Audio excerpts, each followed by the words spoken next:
नमस्कार। आप सभी का स्वागत है हमारे चैनल अमृत कथा कहानियाँ में। आज मैं इस वीडियो में कार्तिक मास की कृष्ण पक्ष की रमा एकादशी व्रत कथा लेकर आए हैं। एक बार धर्मराज युधिष्ठिर कहने लगे कि हे भगवान, कार्तिक कृष्ण पक्ष एकादशी का क्या नाम है, इसकी विधि क्या है, इसके करने से क्या फल मिलता है, सो आप विस्तार पूर्वक बताइए। तब भगवान श्री कृष्ण बोले कि कार्तिक कृष्ण पक्ष की एकादशी का नाम रमा है। यह बड़े बड़े पापों का नाश करने वाली है।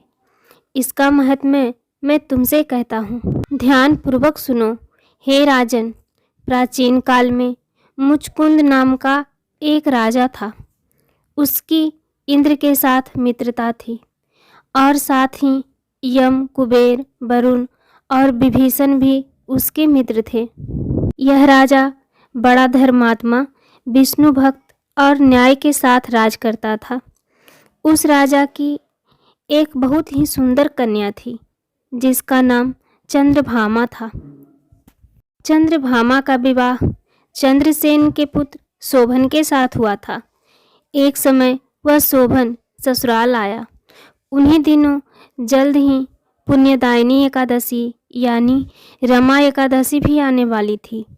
जब व्रत का दिन समीप आ गया तो चंद्रभामा के मन में अत्यंत सोच उत्पन्न हुआ कि मेरे पति अत्यंत दुर्बल हैं और मेरे पिता की आज्ञा अति कठोर है।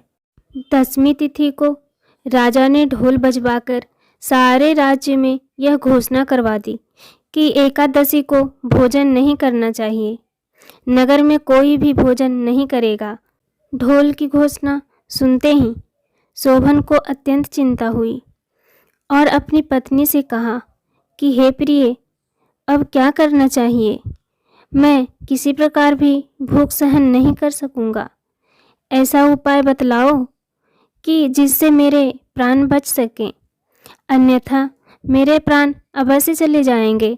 चंद्रभामा चिंतित हो गई और कहने लगी कि हे स्वामी, मेरे पिता के राज्य में एकादशी के दिन कोई भी भोजन नहीं करता। हाथी, घोड़ा, ऊंट, बिल्ली, गौ आदि भी तृण, अन्न, जल आदि ग्रहण नहीं करते। फिर मनुष्य का तो कहना ही क्या है। यदि आप भोजन करना चाहते हैं तो किसी दूसरे स्थान पर चले जाइए, क्योंकि यदि आप यहीं रहना चाहते हैं तो आपको अवश्य व्रत करना पड़ेगा। ऐसा सुनकर शोभन कहने लगा कि हे प्रिय, मैं अवश्य व्रत करूँगा। जो भाग्य में होगा वह देखा जाएगा। इस प्रकार से विचार कर शोभन ने व्रत रख लिया और वह भूख और प्यास से अत्यंत पीड़ित होने लगा। जब सूर्य नारायण अस्त हो गए और रात्रि का जागरण का समय आया, जो वैष्णवों को अत्यंत हर्ष देने वाला था, परंतु शोभन के लिए अत्यंत दुखदायी हुआ। प्रातःकाल होते ही शोभन के प्राण निकल गए। तब राजा ने सुगंधित काष्ठ से उसका दाह संस्कार करवाया। रमा एकादशी के प्रभाव से शोभन को मंदराचल पर्वत पर धन्य धान्य से युक्त तथा शत्रुओं से रहित एक सुंदर देवपुर प्राप्त हुआ। एक समय मुचकुंद नगर में रहने वाले एक सोम शर्मा नामक ब्राह्मण तीर्थ यात्रा करता हुआ घूमता घूमता उधर जा पहुंचा और उसने शोभन को पहचानकर कि वह तो राजा का जमाई शोभन है, उसके निकट गया। शोभन भी उसे पहचानकर उसके पास आया और प्रणाम आदि करके कुशल प्रश्न किया। ब्राह्मण ने कहा कि राजा मुचकुंद और आपकी पत्नी कुशल से हैं। नगर में भी सब प्रकार के कुशल है, परंतु हे राजन, हमें आश्चर्य हो रहा है। आप अपना वृतांत कहिए कि ऐसा सुंदर नगर जो ना कभी देखा ना सुना, आपको कैसे प्राप्त हुआ? शोभन बोला कि कार्तिक कृष्ण की रमा एकादशी का व्रत करने से मुझे यह नगर प्राप्त हुआ, परंतु यह अस्थिर है।